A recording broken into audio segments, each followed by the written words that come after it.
1 João capítulo 3, versículo de número 4. Assim diz a palavra de Deus: todo o que vive habitualmente em pecado, também vive em rebeldia contra a lei, pois o pecado é rebeldia contra a lei. Todo o que vive habitualmente em pecado, também vive em rebeldia contra a lei, pois o pecado é rebeldia contra a lei. Pai amado e bendito, em nome de Jesus, concede-nos a graça nesta hora de pregar e de receber a Tua palavra. Vem sobre nós com a Sua graça e misericórdia, porque precisamos dela, Senhor, para este momento. Em nome de Jesus, amém. Meus irmãos, João está escrevendo uma carta, e ele tem destinatários, e ele os conhece muito bem. Alguns deles diziam ter alcançado um nível de santidade tal que não pecavam mais. E João vai dizer: se dissermos que não temos pecado algum, enganamos a nós mesmos. Ele repete: se dissermos que não temos cometido pecado, nós o tornamos a Deus mentiroso e a sua palavra não está em nós.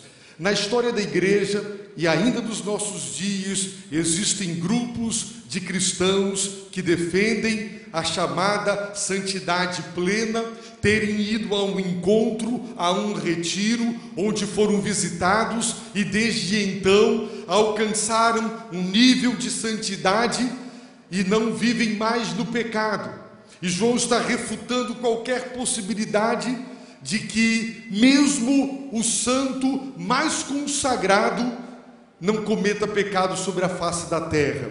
No entanto, havia também outros grupos dentro da igreja, e talvez esta ideia de que haviam alcançado um nível de santidade era resultado de uma doutrina errada sobre santidade, de modo que muitos consideravam pecar coisa absolutamente indiferente, apenas uma fraqueza temperamental. São os chamados eufemismos, são aquelas palavras, são aquelas descrições que tentam amenizar e atenuar a gravidade.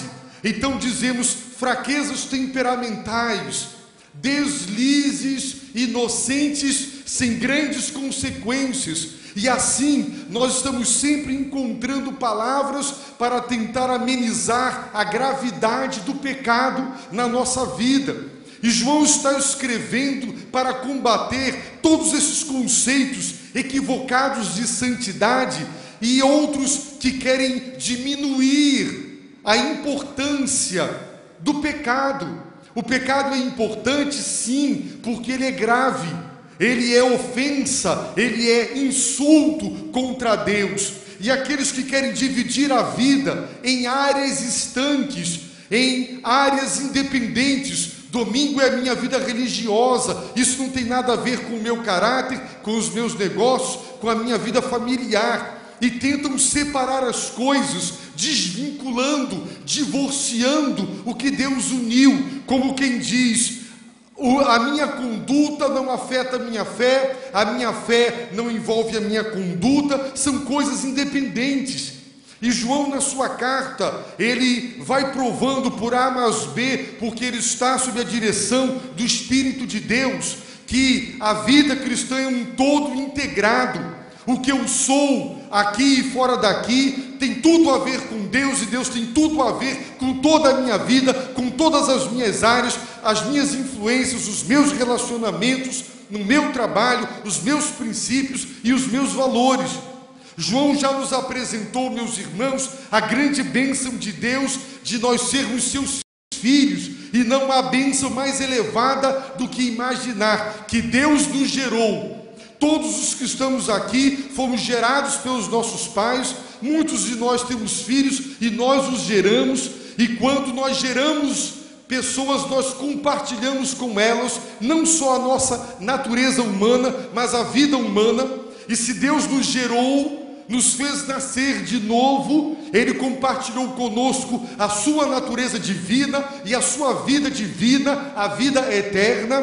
Portanto, disse João, nós somos filhos de Deus, é o que nós já somos. No entanto, Jesus se manifestará com poder e grande glória, e nós o veremos, e porque nós o veremos, seremos como Ele é, e Ele é puro. E João disse, quem tem a esperança fundamentada na promessa de que Jesus voltará com poder e grande glória, e todo o olho o verá, e haverá uma transformação moral, porque seremos semelhantes a Ele. Quem tem esta esperança, agora, a partir de agora, começa a se purificar, começa a remover, a expurgar, a retirar da sua vida tudo aquilo que desagrada a Deus e nos torna impuros aos seus olhos e apaga a obra do seu Espírito na nossa vida.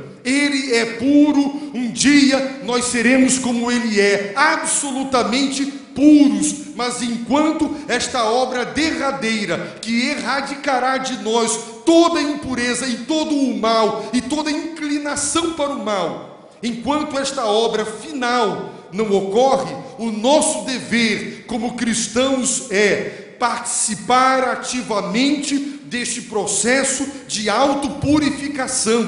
Por isso, João nos ordena passar um pente fino na nossa vida, fazer um rastreamento da nossa vida, para que, se detectarmos impurezas, nós as removamos das nossas vidas. E impureza não se trata apenas das questões relativas à sexualidade. Sentimentos impuros, rancor, ódio, amarguras, inveja do sucesso, das vitórias alheias, implicâncias, orgulho, vaidade. Ora, meus irmãos, nós somos tão higiênicos. Quando sujamos as mãos, imediatamente lavamos as mãos, porque não queremos as mãos sujas. No nosso calor, tomamos quantos banhos por dia? Queremos nos limpar, queremos estar limpos, e nós deveríamos ter a mesma dedicação, o mesmo zelo pela pureza da alma, pela pureza do coração, porque o que o suor e o que a sujeira ou a poeira representa para o corpo e nos incomoda e nos faz nos lavar e tomar banho, nós deveríamos nos sentir incomodados se o nosso coração está impuro com pensamentos adúlteros, com inveja, com ressentimentos e todas estas coisas que inundam o coração do homem. É incrível que nós não suportamos a sujeira no nosso corpo, queremos nos banhar, mas nós admitimos o que por analogia é a sujeira da alma, acalentamos tantas coisas no coração, agasalhamos tantas coisas que são impuras aos olhos de Deus e impedem a sua manifestação em nossa vida. E João diz, todo aquele que tem a esperança de ver Jesus e será purificado, já começa agora a colocar para fora da sua vida todo tipo de impureza. E Paulo diz, não só a impureza do corpo, mas a do espírito. O Senhor Jesus disse que só os limpos de coração verão a Deus. Ele disse que sem santificação ninguém verá o Senhor. Somos exortados a limpar as mãos e a purificar o coração. Somos exortados, meus irmãos, a buscar pureza, porque Deus é puro. E quem é puro, quem é limpo, não tem prazer de conviver com a impureza. Quem é limpo não gosta de viver numa cama, de morar numa casa suja, deitar numa cama suja, usar uma toalha suja, louças e talheres sujos, não gosta de usar roupas sujas e não gosta de ficar sujo. Deus é limpo e Ele quer pensamentos sadios na minha mente, desejos sinceros e altruístas no meu coração. Lembremos que Deus fez o exterior, e Jesus disse para os fariseus que só se preocupavam com a pureza cerimonial, por isso toda hora se lavavam. Ele dizia: quem fez o exterior também não fez o interior? Ora, vocês só se preocupam com a limpeza externa, sendo que Deus também fez o coração, o interior. Loucos, procurem a pureza interior. Ele chegou a comparar as pessoas mais religiosas do seu tempo como sepulcros. Você pode andar por um sepulcro, ali tem um corpo em decomposição, apodrecendo, cheirando mal, e você está ali e não sabe. Às vezes estamos convivendo com pessoas que aparentemente são tão limpas, mas se o que se passa dentro delas viesse à tona, nós perceberíamos o quão sujas estão interiormente. E a palavra de Deus nos diz que o sangue de Jesus purifica. O sangue de Jesus purifica. Portanto, ele é puro, e quem tem a esperança de um dia ser puro como ele é puro, porque o verá quando ele voltar com poder e grande glória, agora já começa a buscar pureza. Então João prossegue dizendo: todo o que vive habitualmente em pecado também vive em rebeldia contra a lei. João poderia, a outra tradução diz: todo o que pratica o pecado, pratica iniquidade, ou todo aquele que comete pecado transgride a lei. A palavra rebeldia traduz uma palavra grega chamada anomia. A palavra nomos significa lei, anomos significa sem lei, ilegal. As traduções traduzem a palavra por rebeldia, por transgressão ou por iniquidade. E aqui nós temos uma definição do que é um pecado. O que é um pecado? Pecado é ilegalidade.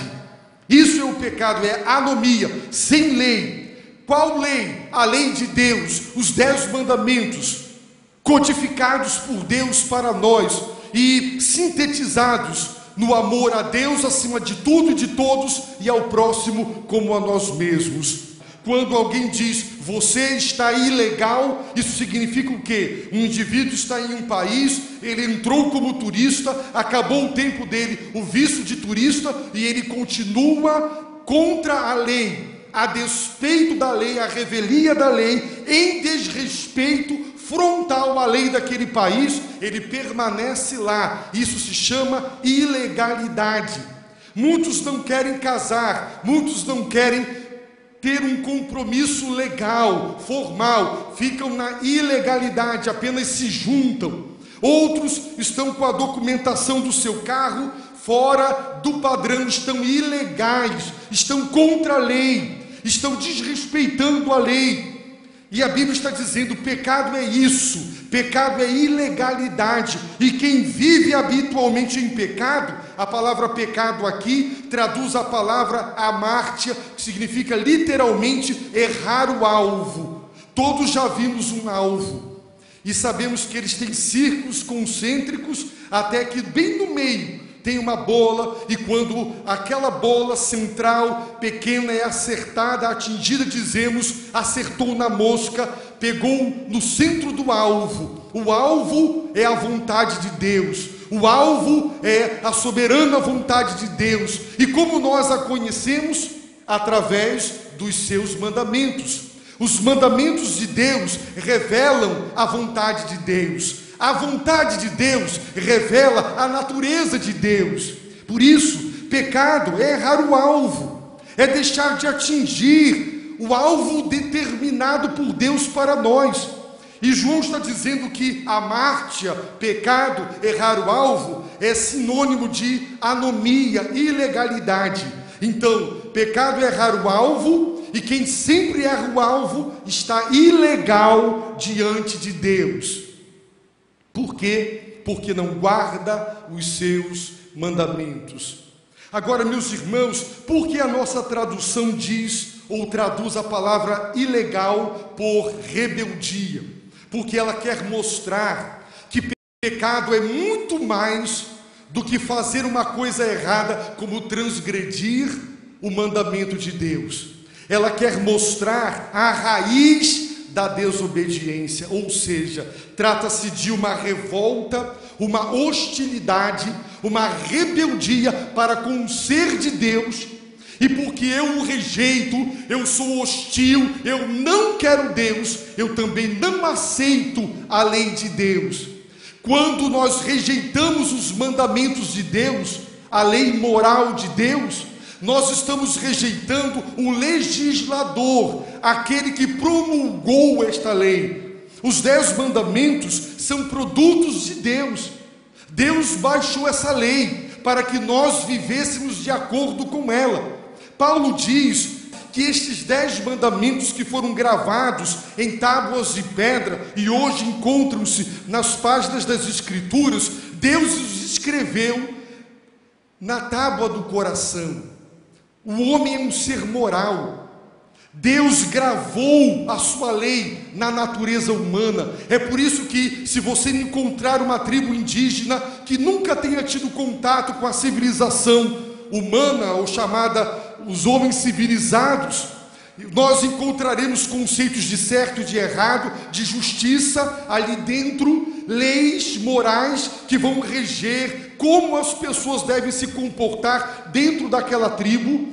De tribo para tribo vai variar, é verdade, mas o conceito de justiça, certo e errado, está ali, mesmo que corrompido. Por quê? Porque Deus escreveu a mesma lei 2 vezes. Primeiro, na constituição do nosso próprio ser. Somos seres morais, somos seres éticos, porque Deus nos fez assim. E Ele também escreveu na sua palavra revelada. Por isso, Deus nos deu os mandamentos, e Paulo diz que os homens sabem qual é a vontade de Deus e desobedecem à lei que conhecem, seja a lei gravada no interior, seja a lei revelada por Deus através de Moisés e através das Escrituras. Pecado, meus irmãos, é ilegalidade. Significa dizer: Deus, eu não te aceito, eu não te quero, eu não estou nem aí para você. Eu lhe pergunto, se uma pessoa vai morar com você e você diz assim: eu o recebo, vou lhe dar casa, comida, energia, tudo do bom e do melhor, mas aqui em casa é assim.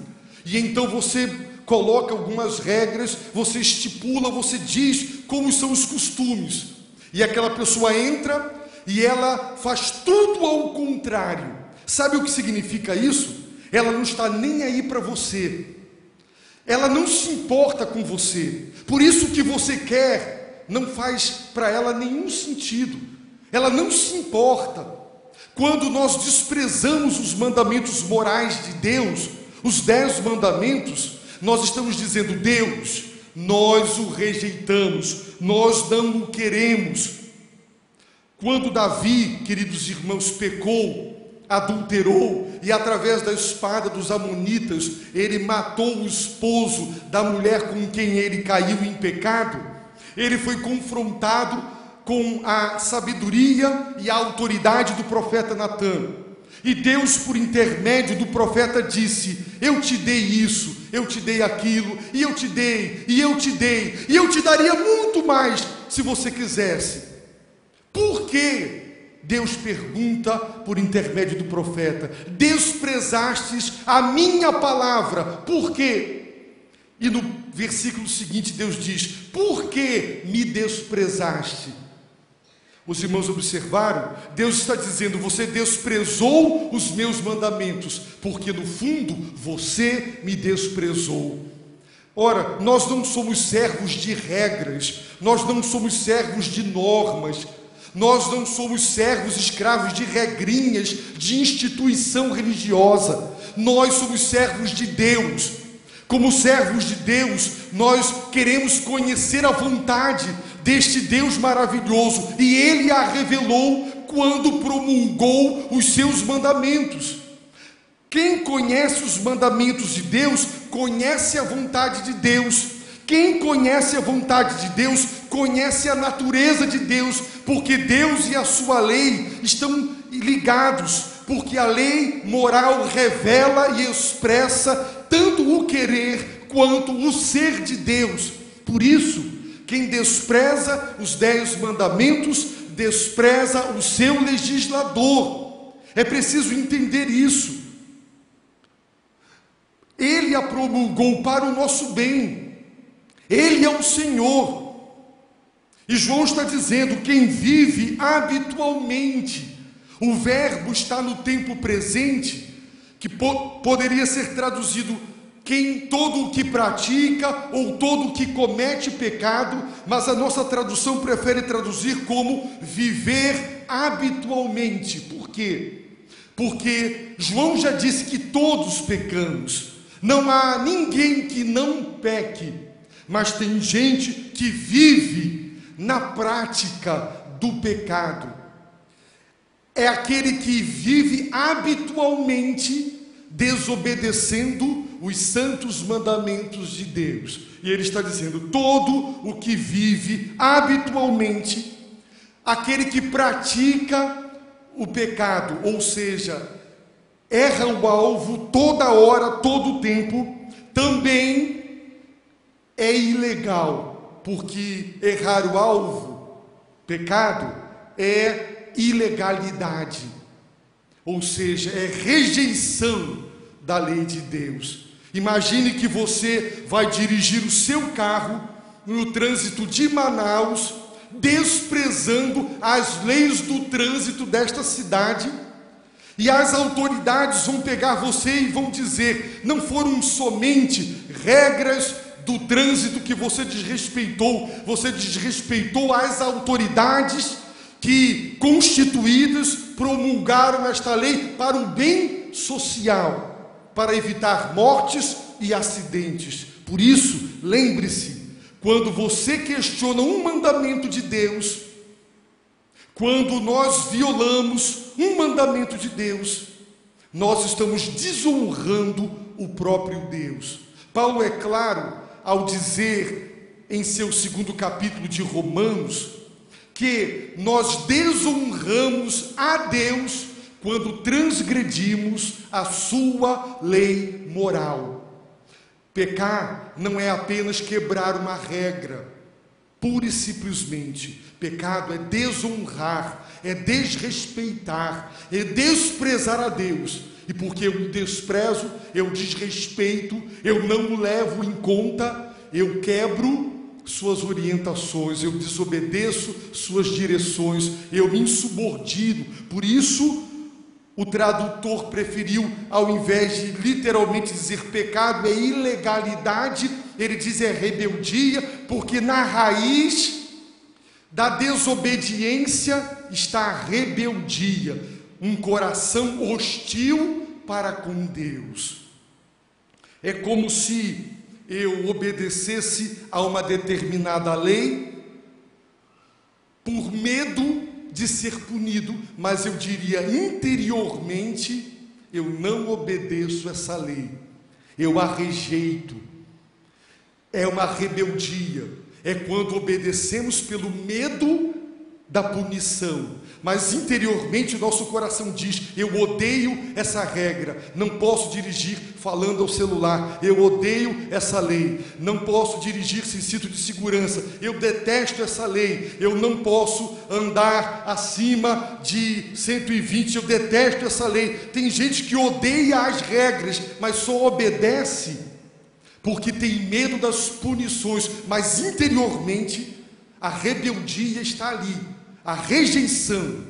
E muita gente pensa que essa obediência aos mandamentos de Deus, por medo de Deus, mas interiormente o coração se revolta. Eu já ouvi pessoas dizerem, por que tem que ser assim?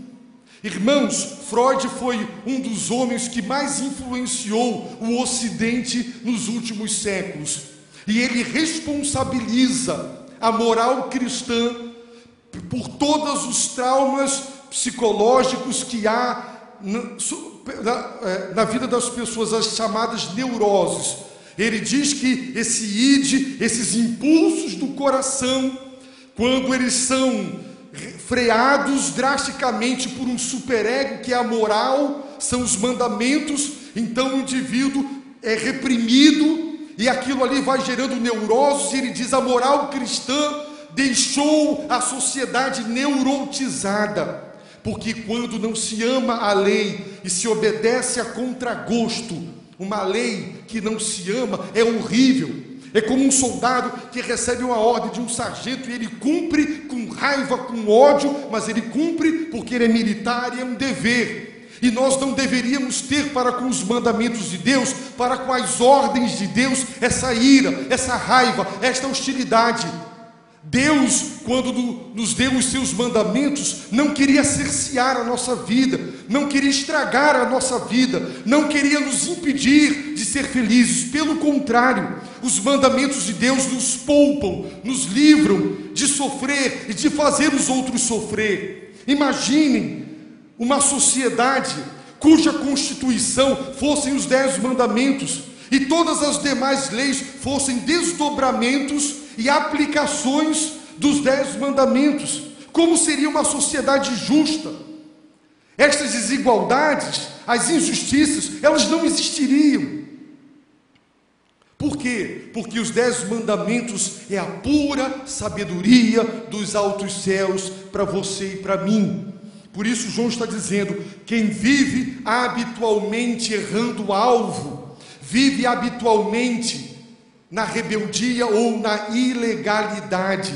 No entanto, a Bíblia diz que Deus não é somente o legislador, Ele também é o juiz, ou seja, Ele promulgou a lei e Ele quer ver a sua lei cumprida e Ele nos julgará de acordo com o padrão por Ele estabelecido.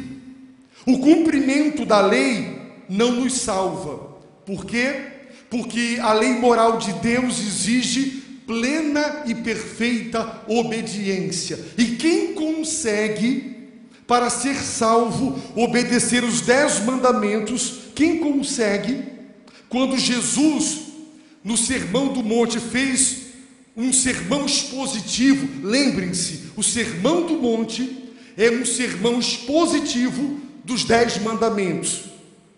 Jesus pegou os 10 mandamentos e fez um sermão expondo os 10 mandamentos. Ali está a exposição mais profunda e o padrão da interpretação dos 10 mandamentos. E ele disse que o olhar adúltero é adultério, a ira significa matar. E quando ele mostrou a extensão, a profundidade do querer de Deus, ele deixou claro que pecar é deixar de se conformar com a lei.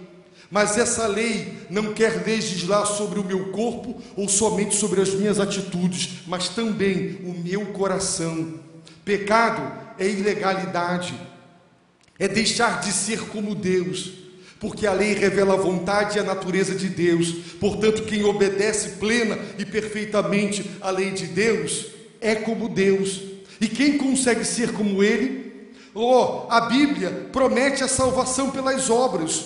Sim, sempre a salvação foi pelas obras. Só que como nunca ninguém conseguiu plena e perfeita obediência, só Jesus, nós somos salvos pela fé nos méritos dEle, na plena e perfeita obediência que Ele prestou à lei divina, sem jamais descumpri-la ou desobedecê-la. Por isso, para nós é pela fé na obra dEle, mas a salvação é pelas obras, das obras de Cristo.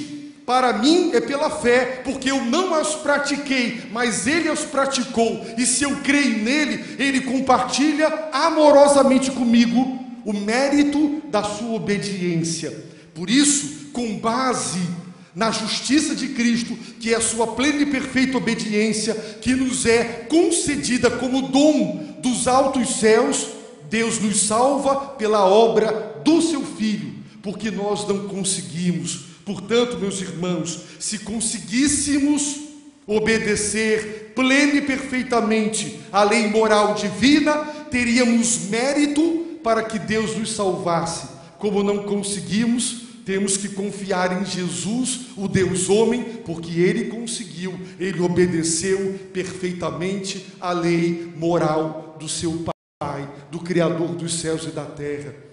Pecado, meus irmãos, é viver errando o alvo. Não pensemos que os mandamentos de Deus são pesados. É João quem diz: queridos, amados, os mandamentos de Deus não são pesados e nem penosos. Quando nós obedecemos ordens que nós detestamos, elas são um fardo. Quem, como criança, ou como jovem, ou como militar, ou como submetido a algum chefe, já obedeceu ordens que detesta, sabe como é um fardo fazer coisas que você detesta.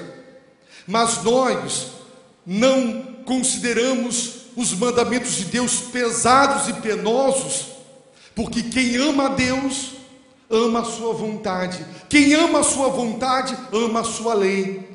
Ama os 10 mandamentos, se regozija nos mandamentos de Deus, porque sabe que eles são de Deus para o nosso bem. Portanto, todo o que vive habitualmente, ou seja, pratica. Langston foi um teólogo americano, missionário no Brasil.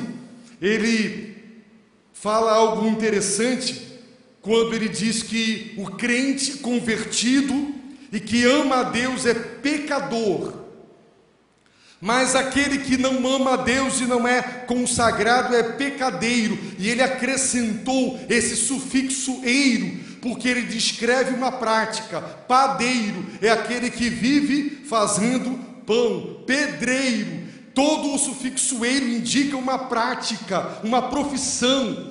E ele diz: o crente é pecador. João disse: se dissermos que não temos pecado, nós estamos chamando Deus de mentiroso. A verdade de Deus não está conosco, porque pecamos, é verdade. Mas aquele que é salvo pela graça, aquele que tem a esperança do retorno triunfal, glorioso e pessoal de Jesus, e o verá, e será transformado, será como ele é, puro como ele é puro. Agora começa a obedecer, porque é pela obediência que Deus lava a alma. É quando nós nos submetemos aos mandamentos de Deus. Mas se praticamos o pecado, somos pecadeiros, estamos na prática. Se eu disser aos irmãos que eu vou uma vez por mês à academia, ou que uma vez a cada 2 meses eu jogo bola, ou que uma vez a cada 2 meses eu jogo uma partida de tênis, ninguém diria: você pratica esse esporte, porque para configurar ou caracterizar uma prática, pelo menos 3 vezes na semana, para dizer que alguém pratica algum tipo de esporte. E a Bíblia está dizendo que existem pessoas que praticam o pecado. O pecado é o seu esporte. A vida dessas pessoas é rasgar os 10 mandamentos, é dar as costas para Deus e dizer: Deus, eu não estou nem aí para os seus mandamentos, porque eu não me importo contigo. É o coração humano que é inimigo, é hostil contra Deus, e essa hostilidade significa que no dia a dia da minha vida eu esqueço os 10 mandamentos. Eu esqueço que eu não posso fazer uma imagem de escultura e me ajoelhar diante dela. E a humanidade vive prostrada diante de imagens. Milhões de pessoas tentando tocar uma corda, tentando tocar numa imagem. Idolatria no mundo inteiro. Deus tem proibido a verdadeira adoração, inclusive através de representação material, mesmo que da verdadeira fé. Não adulterarás, não matarás. E o respeito a pai e mãe, e o honrar pai e mãe. Meus irmãos, o que nós mais observamos são filhos que casam e, proibidos pelos seus cônjuges, não podem honrar seus pais porque existe ciúme, existe o esquecimento da família, e a Bíblia diz: honra teu pai e tua mãe. E tem muitos filhos que não obedecem, E o sábado, o dia do descanso? Quantos irmãos estão domingo trabalhando, não porque são obrigados por uma escala, mas porque querem mesmo, querem. Irmãos, seja o pedido o que for, o mais lucrativo possível, diga não, eu guardo o dia que Deus santificou, separou e abençoou para ser um dia de descanso, mas esse mandamento é ignorado. Nós valorizamos o não adulterarás, mas o guardar o dia do descanso, ele é infringido direto, meus irmãos. E nós estamos infringindo a lei de Deus e achamos que o pecado fica impune. E o pecado não fica impune. É por isso que falta poder espiritual na igreja, autoridade na igreja, porque Deus não honra quem desonra a sua palavra. Então, é preciso pegar os 10 mandamentos, que inclui guardar o dia do descanso. Hoje não é um dia para você estudar, você estuda de segunda a sábado. Tem gente que fica na televisão sábado, fica durante a semana, chega domingo, eu não vou ao culto para estudar. Que bonito, que feio, você está desobedecendo a Deus. Não, eu preciso ganhar dinheiro, eu preciso desse dinheiro. Se você ajoelhar e disser: Deus, de segunda a sábado, me dê o que eu preciso, porque eu quero te honrar, eu duvido que você não vai ser honrado. Eu disse para um irmão que dizia: pastor, eu tenho que abrir o meu comércio domingo. Eu digo: meu irmão, ajoelhe e diga: Senhor, eu preciso que o Senhor me dê de segunda a sábado a receita, e eu domingo não vou abrir, porque eu vou obedecer o teu mandamento. E esse irmão me disse tempos depois: pastor, o que entrava de segunda a domingo passou a entrar de segunda a sábado. Deus honra quem o honra. Nós devemos obedecer à lei de Deus. Deixar de guardar o dia do descanso para adorar e servir a Deus é pecado. E muitos crentes, meus irmãos, não têm mais isso. Vão num culto de oração no meio da semana, pronto, já adorei o Senhor, o domingo fica para lá, e as pessoas só querem saber de lazer, de brincar. Está tudo errado, irmãos. Será que não é mais a palavra de Deus quem orienta a nossa vida? São as nossas normas, as nossas próprias ideias. Nós vamos fazer com que tudo se conforme ao nosso querer, quando é o contrário, nós é quem temos que nos submeter ao querer de Deus. Quem vive habitualmente em pecado, errando o alvo, vive na anomia, na ilegalidade. Sabe por quê? Porque pecado é ilegalidade. Você gostaria de estar ilegal? Eu fui parado domingo aí, um domingo desse passado, quando eu saí do culto, eu subi a ponte do Campos, quando eu dobrei a direita para pegar a Manaus Moderna, me pararam. Mas o guarda era ex-membro da igreja, disse: pode passar, pastor. Mas a documentação estava em dia, não é bom? Não é bom? Você não está ilegal, está tudo em dia, a carteira de motorista, a documentação do carro, você está legal. Ninguém pode nada contra você. Tem um irmão de nossa denominação, que é um empresário, que paga todos os impostos, e disseram: você é o empresário que mais paga imposto nesta cidade. E os fiscais vão lá, em busca de dinheiro, e ele diz: está aqui tudo, olhem tudo, fiscalizem tudo, passem dia, semana, quantos meses quiserem, está tudo aberto, vê? E eles ficam lá em cima da documentação, e não encontram nada errado, porque ele paga tudo. Ele não quer ser ilegal, ele não quer dar margem para ser multado, ou ser corrompido com suborno, porque ele quer estar legal. É assim que nós temos que estar. Eu não sou casado, eu vou casar, eu quero estar legal. Agora, e a lei de Deus? Você quer estar ilegal com Deus? Então, escreva os 10 mandamentos, um dever de casa.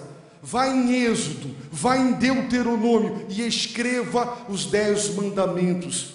Coloque lá no banheiro, onde você senta e você olha assim para frente, os 10 mandamentos, todo dia.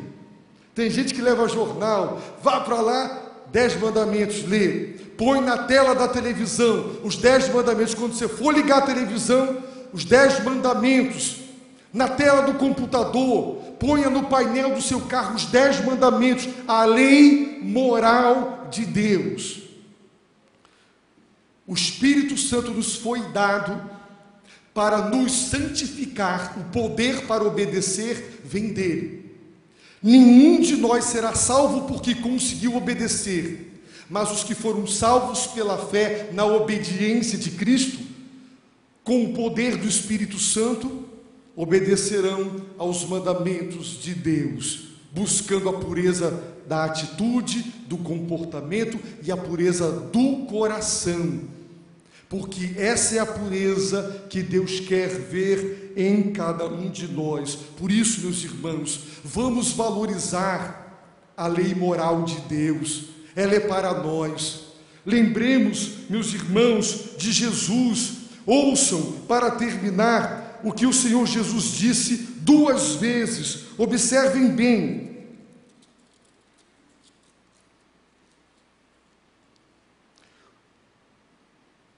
Quando souberam que ele, Jesus, calara os saduceus, os fariseus se reuniram.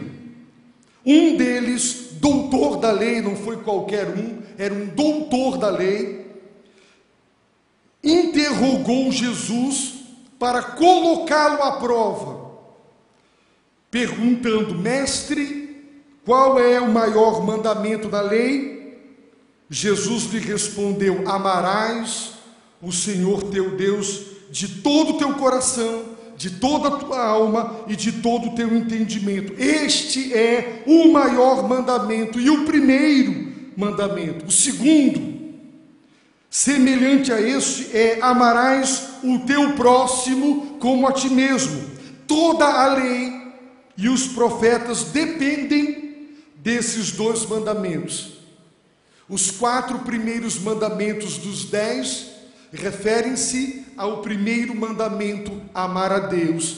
Os 6 últimos mandamentos dos 10 se referem a amar o próximo. Por isso Jesus disse que amar a Deus em primeiro lugar e ao próximo em segundo depende toda a lei.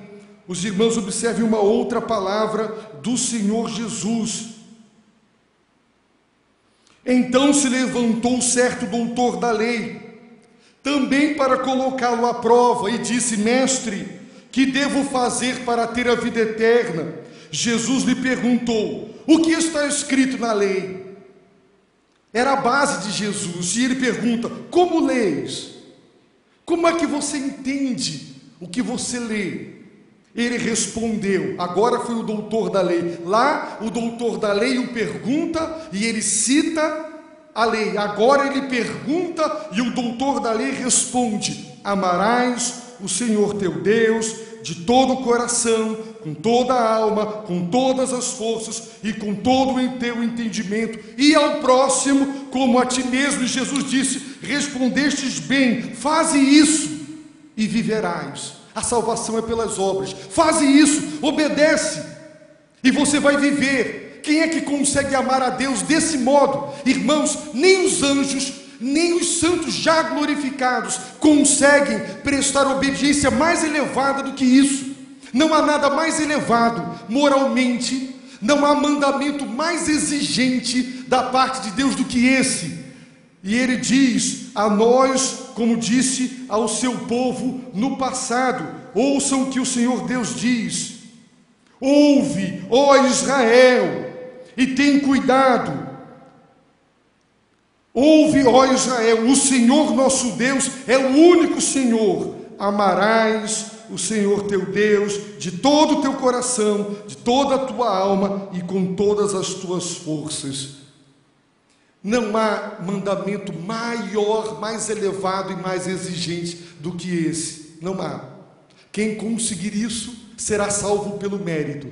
Só Jesus amou a Deus assim e ao próximo como a si mesmo. Por isso, é pelo mérito dele. Se você pensa que obedece aos 10 mandamentos, você se ilude.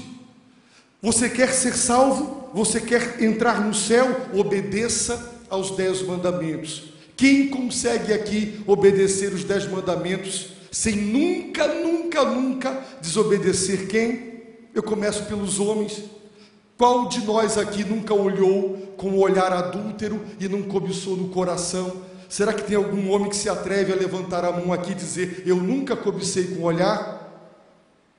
E as irmãs, inveja, cobiça de outro tipo. Será que tem alguém aqui que diz assim: eu nunca cobicei nada de ninguém? Irmãos, para entrar no céu por conta própria, precisa obedecer plena e perfeitamente os 10 mandamentos de Deus. Jesus obedeceu, por isso ele foi à cruz, por isso ele é meu substituto, por isso ele representou você. E se você crer nele, que ele obedeceu por você, então é pelos méritos dele que Deus nos salva. Não é maravilhoso? Esse Deus não é bom? As pessoas dizem: Deus não é bom. Ah, não é bom? Então Deus deveria: obedeça, só entra no céu quem obedece. Ninguém entraria no céu, mas ele diz: quem crer no meu Filho que me obedeceu, então será salvo. A salvação é por Cristo, pelo mérito de Cristo, pela justiça dele. Portanto, confie em Jesus, pare de confiar em si. Você não tem obediência. A lei exige absoluta submissão, você não consegue. Ou você desiste de entrar no céu por conta própria, e você depende totalmente de Cristo, ou você vai parar no inferno, porque é para lá onde vão os desobedientes que não receberam o perdão quando sobre a face da terra. Portanto, arrependa-se, confie em Jesus e receba nesta noite o perdão de Deus. Agora, entregue o seu coração e diga: Deus, eu confesso que tenho falhado, que tenho desobedecido, tem misericórdia de mim, mas Jesus obedeceu, ele foi na cruz pagar o meu débito, eu creio nele, eu hoje confio, ele é o meu Senhor, ele é o meu Salvador, eu o recebo.